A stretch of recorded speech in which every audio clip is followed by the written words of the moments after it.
శ్రీను గారు తిరుపతి వదిలి వెళ్ళే ప్రసక్తే లేదు.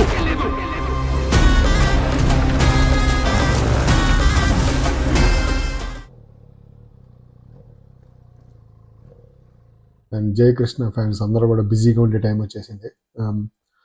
ఎంతో గర్వపడాల్సిన టైం. ఎందుకంటే మీరు వినే ఉంటారు, మనకి సీఎం రేవంత్ రెడ్డి కానీ, తర్వాత కిషన్ రెడ్డి కానీ, ఆ తర్వాత ఎంతోమంది ప్రొఫెసర్ నాగేశ్వర్ కానీ, తర్వాత మనకి ఎంతోమంది మేధావులు పెద్ద పొజిషన్లో ఉన్నవాళ్ళు అందరూ కూడా సూపర్ స్టార్ కృష్ణ ఫ్యాన్స్ అని చెప్తున్నారు పబ్లిక్గా. సో లెజెండరీ యాక్టర్స్ అంటే మనకి ఎన్టీఆర్, ఏఎన్ఆర్ నుంచి ఇప్పుడు షిఫ్ట్ అయింది. కృష్ణ గారు లెజెండరీ యాక్టర్ అని చెప్పి బయటకి ఇప్పుడు పబ్లిక్గా చెప్పుకుంటున్నారు. దాదాసాహెబ్ ఫాల్కే అవార్డు కూడా మన కృష్ణ గారికి రాలేదు. ఇంకా రాజకీయంగా యాక్టివ్గా ఉంటే కానీ మహేష్ బాబు అలాంటి అవార్డ్స్ రావు. ఎందుకంటే రజనీకాంత్కి ఇచ్చిన ఎవరికి ఇచ్చినా కూడా రాజకీయ లాభం చూసుకొని ఇచ్చారు. సరే ఇది పక్కన పెడదాం.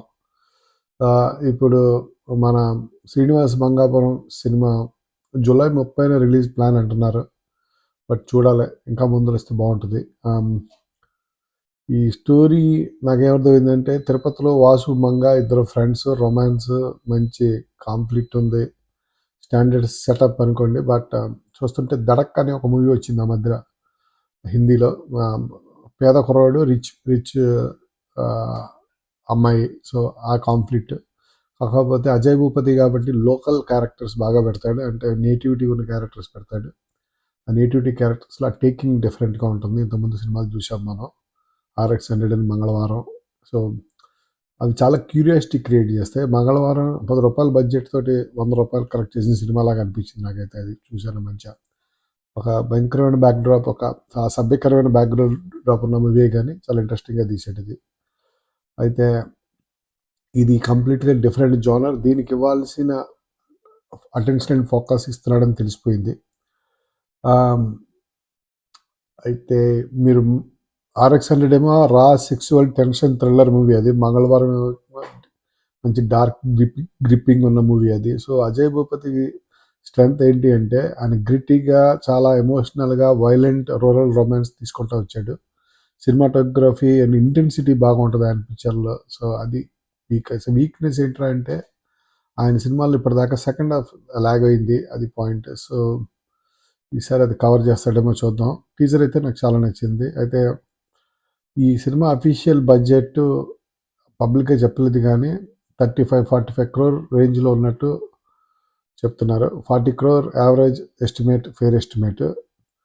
వైజయంతి మూవీ బ్యానర్ చెప్పారు వీళ్ళు, కానీ వైజయంతి మూవీ వచ్చేసరికి మీకు దానికంటే కూడా ఈ సినిమా వెనకాల సూత్రధారి కృష్ణ గారి తమ్ముడు ఆదిశేషగిరిరావు గారు. ఆయన డబ్బులు పెట్టి బ్యానర్ ఏమో వైజయంతి పెట్టారు. ఎందుకు అంటే ఆ స్టార్ హీరో లాంచ్, మహేష్ బాబుని లాంచ్ చేసి, రామ్ చరణ్ లాంచ్ చేసి, తర్వాత వెంకటేష్ని లాంచ్ చేసిన బ్యానర్ కాబట్టి, అల్లు అర్జున్ లాంచ్ చేసిన బ్యానర్ కాబట్టి ఆ ఫీల్ వస్తుంది, నెంబర్ 1. రెండోది, హిందీ యాక్టర్ రవీనా టాండన్ కూతురు డేట్స్ కూడా దొరుకుతాయి. దానివల్ల ఆ క్యూరియాసిటీ క్రియేట్ అవుతుంది. బట్ ఈ సినిమా వెనకాల సూత్రధారి మన ఆదిశేషగిరిరావు బాబాయ్ గారే.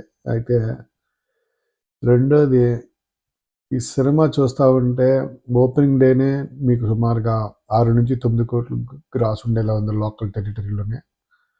ఇది ఓవర్సీస్ బాగా వెళ్ళొచ్చు. ఈ సినిమాకి క్యూరియాసిటీ క్రియేట్ చేయొచ్చు. ఎందుకంటే మహేష్ బాబు సినిమాలు చూసే ఓవర్సీస్ ఫ్యాన్స్ అందరికీ కూడా మహేష్ బాబు కనపడుతున్నాడు ఇతనిలో. అది రాను రాను పాటలు వచ్చిన దగ్గర నుంచి సినిమా మీద క్యూరియాసిటీ పెరిగిపోతుంది. రిలీజ్ డేట్ May 15th కాదు, అది దాటిపోయింది ఆల్రెడీ, July 13th. సో రాజకుమారుడు కూడా July 30th వచ్చింది. బహుశా ఆ డేట్కి ఇది కూడా రావచ్చు, 60 days లోపల. సో సాంగ్స్ ఇంకా కొన్ని తీయాలి. OTT అఫీషియల్గా అనౌన్స్ చేయలేదు, కానీ నెట్ఫ్లిక్స్ ఇవ్వచ్చు. 12-18 కోట్లు ఓటీటీనే పోతుంది ఈ సినిమాకి. ఇన్సైడర్ రేట్ ఏంటంటే, అశ్విని దత్ వాళ్ళ ఫ్యామిలీ ఆల్రెడీ చెప్పేశారు, 2 పాటలు అదిరిపోతున్నాయి. మోహన్ బాబు క్యారెక్టర్ చాలా బాగా క్లిక్ అయింది. అండ్ ఈ పేరు, హీరో హీరోయిన్ పేరు బాగా ఫ్రెష్గా ఉండి ఇంట్రెస్ట్ క్రియేట్ చేస్తుంది. సో సినిమా సూపర్ హిట్ అయిపోయే ఛాన్స్లు ఎక్కువగా ఉన్నాయి.